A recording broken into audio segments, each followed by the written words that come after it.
चलिए इसे समझते हैं। बिल्कुल। आज के इस गहन अध्ययन में हम एक ऐसे पुलिंदे में गोता लगाने वाले हैं जो मतलब पहली नजर में किसी परीक्षा के सिलेबस जैसा लगता है। हाँ, वो तो है। लेकिन असल में ये हमारे आसपास की दुनिया को समझने का एक बहुत ही शानदार नजरिया है। सही कहा आपने। तो आज हमारे पास जो स्रोत है वे पर्यावरण अध्ययन यानी जो हमारा ईवीएस है उसकी एक बहुत ही बेहतरीन मास्टर क्लास के नोट्स हैं। जो मुख्य रूप से यूपीटीटी, सुपर टीटी और सीटीटी जैसी परीक्षाओं की तैयारी के लिए है ना। एकदम सही। लेकिन हमारा मिशन यहाँ सिर्फ तथ्यों की कोई लंबी सी लिस्ट पढ़ना नहीं है। हमारा उद्देश्य है पर्यावरण, जानवरों, पक्षियों और कीड़ों से जुड़े उन जटिल वैज्ञानिक तथ्यों को सुलझाना जो एग्जाम्स में तो आते ही हैं पर जिन्हें समझना इस ग्रह पर हमारे खुद के वजूद के लिए बहुत जरूरी है। बिल्कुल, क्योंकि जब हम इन चीजों को गहराई से समझते हैं तो हमारे आसपास के पेड़, पौधे, जानवर सिर्फ एक चित्र नहीं रह जाते, एक जीवंत तंत्र का हिस्सा बन जाते हैं। ये बात बिल्कुल सटीक है और जानकारी तब सबसे ज्यादा मूल्यवान होती है जब हम उसके पीछे के क्यों को समझते हैं। हाँ, क्योंकि रटने से तो काम चलता नहीं है। बिल्कुल नहीं। हम अक्सर तथ्यों को रटने की कोशिश करते हैं कि क्या हो रहा है, लेकिन अगर हम ये समझ लें कि ऐसा क्यों हो रहा है तो वो जानकारी दिमाग में हमेशा के लिए छप जाती है। पर्यावरण कोई अलग थलग विषय नहीं है जिससे सिर्फ कमरों में बैठकर पढ़ा जाए। ये जीवन का एक पूरा जाल है जहां हर एक धागा दूसरे से जुड़ा है। तो चलिए इस जाल के सबसे बुनियादी हिस्से से ही शुरुआत करते हैं। पारिस्थितिक तंत्र, जिसे हम इकोसिस्टम कहते हैं। इकोसिस्टम? हाँ, ये शब्द आजकल हर जगह सुनने को मिलता है। इन मास्टर क्लास नोट्स के अनुसार A.G. टॉन्सले नाम के वैज्ञानिक ने 1935 में सबसे पहले ये पारिस्थितिक तंत्र शब्द गढ़ा था। जी, 1935 में। अगर हम इसे रोजमर्रा की भाषा में समझें तो ये असल में क्या है? ये एक ऐसा तंत्र है जहां जीवधारी आपस में और पर्यावरण के साथ लगातार एक लेन देन करते हैं।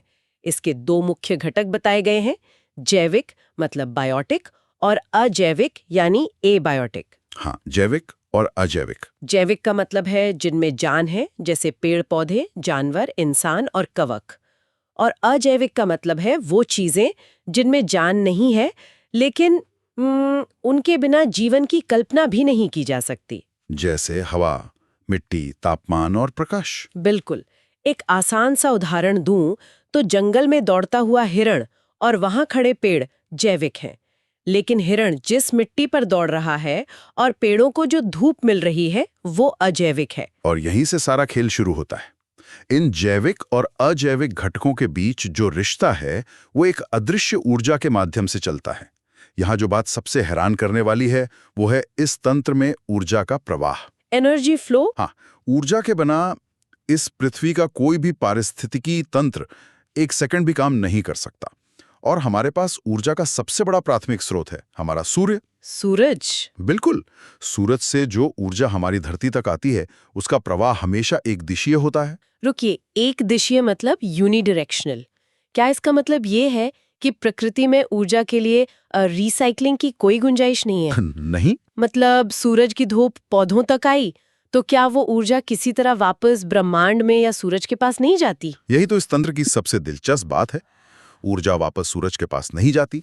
सूर्य की ऊर्जा पौधों तक पहुंचती है, पौधे उसे प्रकाश संश्लेषण के जरिए भोजन बनाने में इस्तेमाल करते हैं, फिर वो ऊर्जा आगे बढ़ती है। अच्छा। इन नोट्स में एक बहुत ही बेहतरीन खाद्य श्रृंखला का उदाहरण है जो इसे स्पष्ट करता है। घास को टिड्डा खाता है, टिड्डे को मेंढक खाता है और मेंढक को सांप खाता है। हाँ, फूड चेन। इस पूरे श्रृंखला में ऊर्जा घास से टिड्डे, टिड्डे से मेंढक और फिर सांप तक सिर्फ एक ही दिशा में जा रही है। सांप उस ऊर्जा को वापस घास को नहीं दे सकता। और इसी में एक बहुत ही महत्वपूर्ण वैज्ञानिक तथ्य छिपा है जो परीक्षाओं में बार बार आता है। क्या? ऊर्जा का पिरामिड हमेशा सीधा होता है। सीधा होता है मतलब अपराइट? तो ऊर्जा का पिरामिड सीधा होने का मतलब है कि जैसे जैसे हम इस खाद्य श्रृंखला में ऊपर की ओर जाते हैं ऊर्जा की मात्रा कम होती जाती है ना? बिल्कुल। इसे ऐसे समझिए कि घास के पास सबसे ज्यादा ऊर्जा होती है। जब टिड्डा घास खाता है तो वह उस ऊर्जा का एक बड़ा हिस्सा अपने चलने फिरने और शरीर को गर्म रखने में खर्च कर देता है। तो मेंढक के लिए कम बचती है? एकदम सही। इसलिए मेंढक के लिए बहुत कम ऊर्जा बचती है और सांप तक पहुंचते पहुंचते वह और भी कम रह जाती है।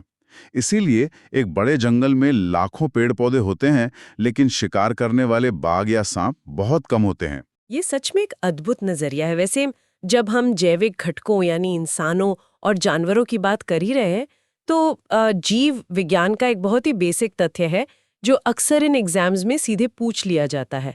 एक वयस्क मनुष्य के शरीर में कुल 206 हड्डियां होती हैं। जी, 206 हड्डियां। और मजेदार बात यह है कि हमारे इस 206 हड्डियों वाले जैविक शरीर को सही ढंग से काम करने के लिए अजैविक चीजों की बहुत जरूरत होती है, जैसे पानी और नमक। साधारण नमक। हाँ, जिसका रासायनिक सूत्र NaCl है, वो हमारे तंत्रिका तंत्र के लिए बहुत जरूरी है। ये दिखाता है कि जैविक और अजैविक चीजें कैसे जुड़ी हैं। ये एक बहुत ही शानदार जुड़ाव है। और इसी निर्भरता को गहराई से देखें तो हम पाते हैं कि अक्सर हम सिर्फ बड़े जानवरों और इंसानों पर ध्यान देते हैं, लेकिन प्रकृति के असली नायक वो हैं जो मिट्टी के अंदर छिपे रहते हैं। बिल्कुल, कीड़े और सूक्ष्म जीव। हमारे पर्यावरण नोट्स में इन पर बहुत जोर दिया गया है। सबसे पहला नाम आता है केंचुए का। अर्थवर्म। हाँ, जिसे प्यार से किसान का मित्र कहा जाता है। विज्ञान की भाषा में इसे डिट्रिटिवोर कहा गया है। अब सवाल यह है कि केंचुआ ऐसा क्या करता है कि वो किसान का दोस्त बन गया? वो मिट्टी को खाता है। हाँ, दरअसल ये मिट्टी को खाता है और उसे पीछे से निकालता है, जिससे मिट्टी भुरभुरी हो जाती है। भुरभुरी मिट्टी में हवा और पानी बहुत आसानी से पौधों की जड़ों तक पहुंच जाते हैं। एक तरह से ये प्रकृति का अपना मुफ्त का ट्रैक्टर है जो लगातार खेत जोत रहा है। केंचुए का कान तो कमाल का है ही, लेकिन अगर हम इसे एक बड़ी तस्वीर से जोड़ें तो कुछ सूक्ष्म जीव ऐसे हैं जिनके बिना हमारी खेती और शायद जीवन ही संभव नहीं है। यहाँ राइजोबियम का जिक्र करना बेहद जरूरी है। राइजोबियम? ये एक ऐसा जीवाणु है जो दलहनी फसलों जैसे चना, मटर, मूंग इनकी जड़ों की गांठों में घर बनाकर रहता है। हमारे वायुमंडल में लगभग 78% नाइट्रोजन है। हाँ, सबसे ज्यादा। लेकिन पौधे उस गैस को सीधे हवा से सांस के जरिए नहीं ले सकते। राइजोबियम हवा से उस नाइट्रोजन को खींचकर उसे एक ऐसे रूप में बदल देता है जिसे पौधे खाद के रूप में इस्तेमाल कर सकें। अच्छा, तो इसे नाइट्रोजन फिक्सेशन कहते हैं। बिल्कुल, नाइट्रोजन स्थिरीकरण। ये पौधे और जीवाणु के बीच साझेदारी का बहुत ही खूबसूरत उदाहरण है। इसके साथ ही जीवाणु और कवक को प्रकृति के अपघटक या सफाईकर्मी भी कहा गया है। अगर ये सूक्ष्म जीव ना हो तो पूरी धरती मरे हुए पेड़ों और जानवरों के अंबार से भर जाए। सफाई कर्मियों की बात हो रही है तो हमारा ध्यान आसमान की तरफ भी जाना चाहिए। पक्षी जगत में भी कुछ बहुत ही कुशल सफाई कर्मी मौजूद हैं। बिल्कुल, गिद्ध और चील। हाँ, स्रोत में स्पष्ट रूप से गिद्ध, चील और कौवे का जिक्र है। इन्हें मृतभक्षी यानी स्कैवेंजर्स कहा जाता है, क्योंकि ये अपना शिकार खुद मारने के बजाय मरे हुए जानवरों को खाते हैं। सही कहा। ये पर्यावरण को साफ रखने और सड़ते हुए शवों से फैलने वाली भयानक बीमारियों को रोकने में बहुत बड़ी भूमिका निभाते हैं। लेकिन यहीं पे एक बहुत ही दुखद कहानी सामने आती है। हाँ, और ये एक बहुत ही महत्वपूर्ण सवाल खड़ा करता है कि कैसे इंसान का एक छोटा सा दखल पूरे पारिस्थितिक तंत्र की नींव को हिला सकता है। वो दर्द की दवा वाली बात ना? हाँ, इन मास्टर क्लास नोट्स में एक विशेष दवा का जिक्र है, डिक्लोफेनाक। ये असल में एक आम दर्द निवारक दवा है जो मुख्य रूप से बीमार पशुओं जैसे गाय और भैंसों को उनके दर्द से राहत देने के लिए दी जाती थी। जब उन पालतू पशुओं की मौत हो जाती और गिद्ध उनके शवों को अपना भोजन बनाते, तो ये डिक्लोफेनाक दवा गिद्धों के शरीर में पहुंच जाती। ओहो! गिद्धों का गुर्दा इस रसायन को बिल्कुल भी बर्दाश्त नहीं कर सकता। नतीजा ये हुआ कि दवा खाने वाले शवों को खाने के कुछ ही दिनों के भीतर गिद्धों के गुर्दे काम करना बंद कर देते और उनकी मौत हो जाती। बाप रे! इस एक मानवीय भूल के कारण भारत में गिद्धों की आबादी में 99% तक की भारी गिरावट दर्ज की गई। हमने अनजाने में अपने ही पर्यावरण के सबसे बेहतरीन सफाई कर्मियों को विलुप्त होने की कगार पर धकेल दिया। ये जानकर सच में हैरानी होती है कि एक दर्द की गोली का असर आसमान में उड़ने वाले पक्षियों तक पहुंच सकता है। प्रकृति में हर चीज का अपना एक काम है। गिद्धों की कमी ने हमें ये जरूर सिखाया कि प्रकृति अपना काम कैसे करती है। बिल्कुल। वैसे प्रकृति केवल सफाई ही नहीं करती, बल्कि वो सदियों से हमारा मार्गदर्शन भी करती आई है। नोट्स में एक छोटा लेकिन बड़ा ही दिलचस्प तथ्य है, ध्रुव तारा, पोल स्टार। जब स्मार्टफोन और जीपीएस नहीं था, तब प्राचीन काल में यात्री और नाविक रात के अंधेरे में इसी तारे को देखकर उत्तर दिशा का पता लगाते थे। ध्रुव तारा हमेशा उत्तर दिशा में ही स्थिर रहता है। यह एक प्यारा उदाहरण है कि कैसे ब्रह्मांड इंसानों को रास्ता दिखाता है। प्रकृति हमें रास्ता भी दिखाती है और हमारी सांस्कृतिक पहचान भी तय करती है। अगर हम महत्वपूर्ण जानवरों, पक्षियों और राष्ट्रीय प्रतीकों की बात करें तो ये हिस्सा किसी भी परीक्षा के लिए बहुत महत्वपूर्ण होता है। चलिए फिर भारत के प्रतीकों पर थोड़ी रोशनी डालते हैं। हम सभी जानते हैं कि भारत का राष्ट्रीय पक्षी मोर है, लेकिन जब बात उत्तर प्रदेश की आती है, जहां के लिए ये यूपी टीईटी जैसी परीक्षाएं होती हैं, तो वहां का राजकीय पक्षी सारस क्रेन है। सारस? ये कोई आम पक्षी नहीं है, ये दुनिया का सबसे ऊंचा उड़ने वाला पक्षी है जो हमेशा जोड़ों में रहना पसंद करता है। और अब पक्षियों की बात निकली है तो 20 मार्च को याद रखना जरूरी है, विश्व गौरैया दिवस। एकदम सही। कभी हमारे घरों के आंगनों में फुदकने वाली ये छोटी सी चिड़िया शहरीकरण के कारण तेजी से कम हो रही है। इस दिवस का उद्देश्य इसी चिड़िया को बचाना है। और जब हम लुप्त होती प्रजातियों को बचाने की बात करते हैं तो प्रोजेक्ट टाइगर का नाम लिए बिना संरक्षण का इतिहास अधूरा है। 1973 ना? जी, स्रोत इस बात पर जोर देते हैं कि ये महत्वाकांक्षी योजना 1973 में शुरू हुई थी।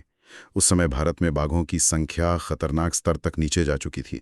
इस प्रोजेक्ट को जमीन पर उतारने का श्रेय कैलाश सांखला को जाता है, जिन्हें आदर के साथ टाइगर मैन ऑफ इंडिया कहा जाता है। टाइगर मैन ऑफ इंडिया, बहुत बढ़िया। इसी प्रोजेक्ट की सफलता का नतीजा है कि आज मध्य प्रदेश को टाइगर स्टेट का दर्जा प्राप्त है, क्योंकि वहां बाघों की आबादी सबसे घनी है और हर साल 29 जुलाई को अंतर्राष्ट्रीय बाघ दिवस मनाया जाता है। 29 जुलाई। और इसके अलावा अगर कोई एशियाई शेरों को देखना चाहता है तो इस पूरी दुनिया में अब केवल एक ही जगह बची है, गुजरात का गिर राष्ट्रीय उद्यान। गिर नेशनल पार्क।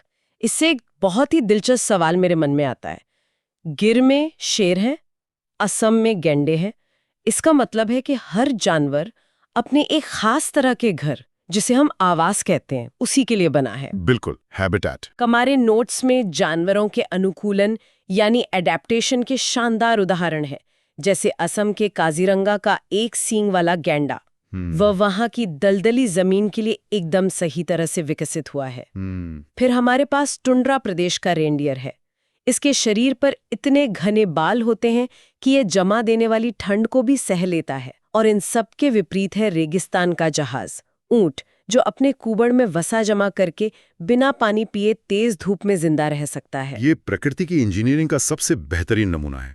हर जीव ने खुद को अपने पर्यावरण के सांचे में ढाल लिया है। और अगर हम यूपी की बात कर ही रहे हैं तो वहां के कुछ विशेष तथ्यों पर ध्यान देना जरूरी है। UP special? उत्तर प्रदेश का राजकीय पशु बारहसिंघा है, जिसके सींगों की कई शाखाएं होती हैं जो उसे झाड़ियों में छिपने में मदद करती हैं।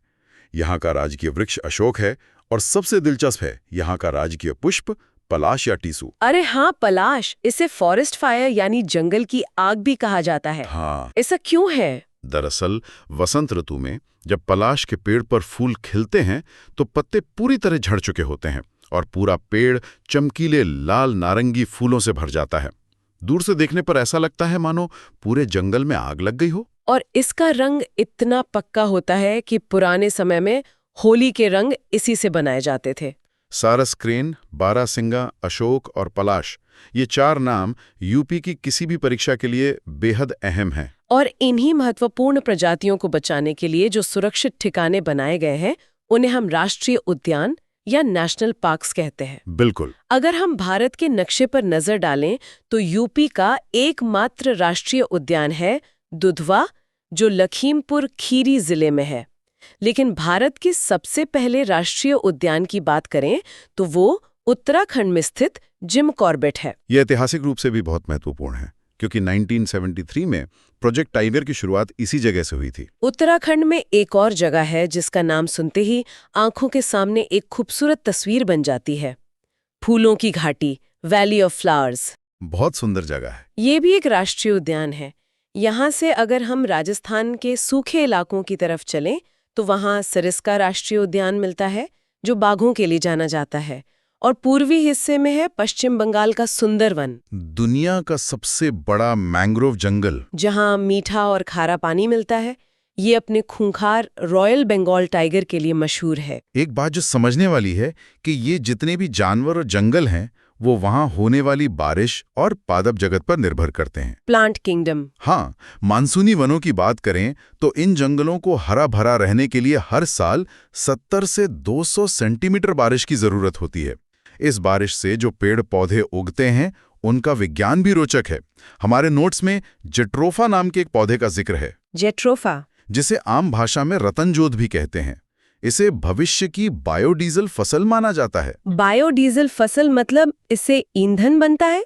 अब बिल्कुल, इसके बीजों से तेल निकालकर ऐसा ईंधन तैयार किया जा सकता है जो पारंपरिक पेट्रोल डीजल की तरह प्रदूषण नहीं फैलाता।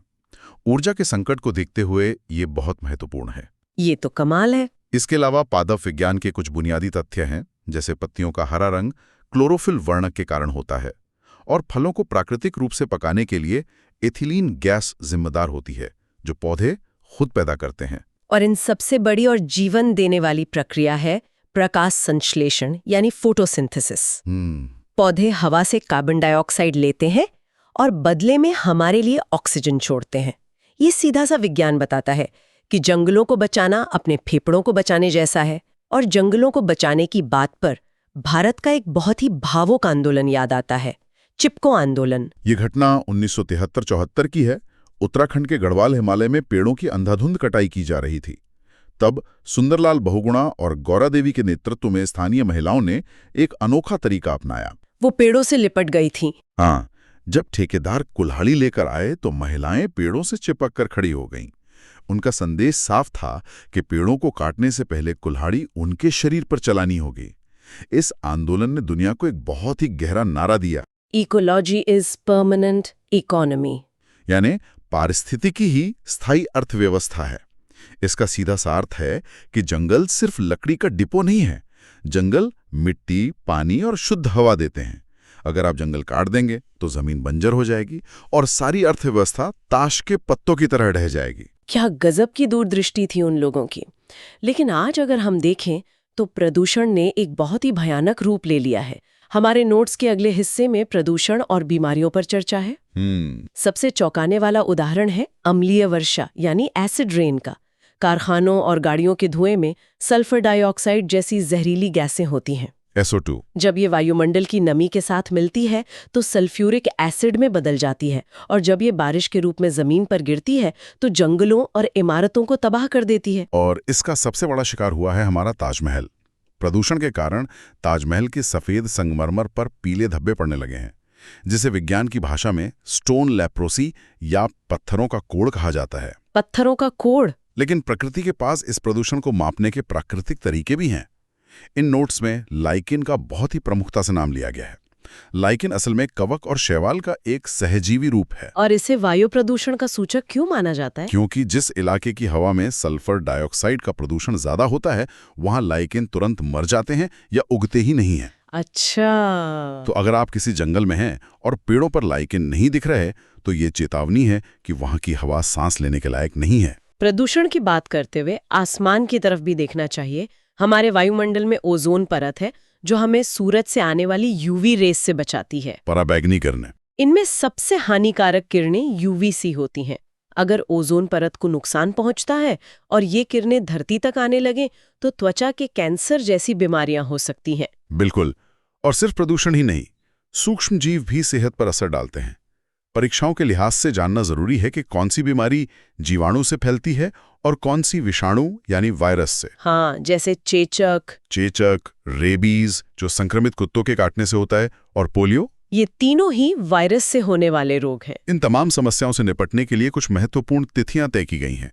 सबसे महत्वपूर्ण है 5 जून, जिसे विश्व पर्यावरण दिवस के रूप में मनाया जाता है। इसकी शुरुआत 1972 के स्टॉकहोम सम्मेलन से हुई थी। और वन्यजीवों पर शोध के लिए भारतीय वन्यजीव संस्थान है जो देहरादून में है। और अंतर्राष्ट्रीय स्तर पर ग्रीन पीस है, जिसका मुख्यालय एम्स्टर्डम में है।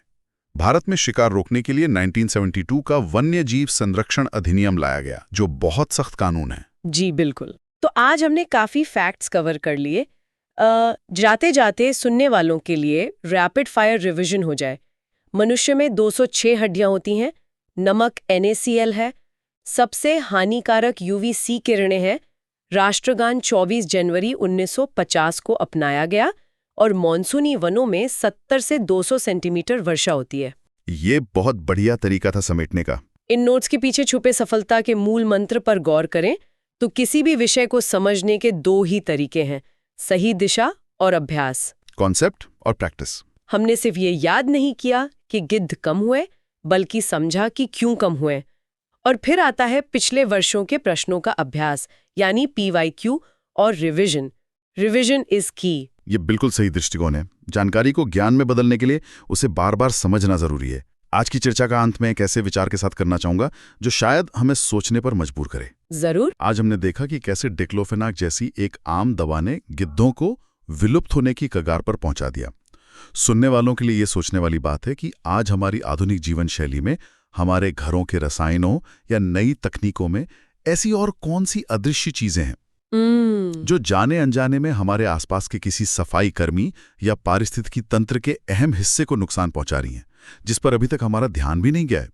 क्या हम अनजाने में किसी और प्रजाति के खत्म होने की नींव रख रहे हैं? ये एक ऐसा सवाल है जिसका कोई आसान जवाब नहीं है, लेकिन ये हमें प्रकृति के साथ हमारे रिश्ते पर पुनर्विचार करने के लिए प्रेरित करता है। सच्चे अध्ययन की खूबसूरती यही है कि ये हमें सही सवाल पूछना सिखाता है। इस गहरी सोच के साथ हम आज के इस गहन अध्ययन को यहीं विराम देते हैं। अपने पर्यावरण को नई नज़र से देखते रहिए और खोजबीन जारी रखिए। जुड़े रहने के लिए धन्यवाद।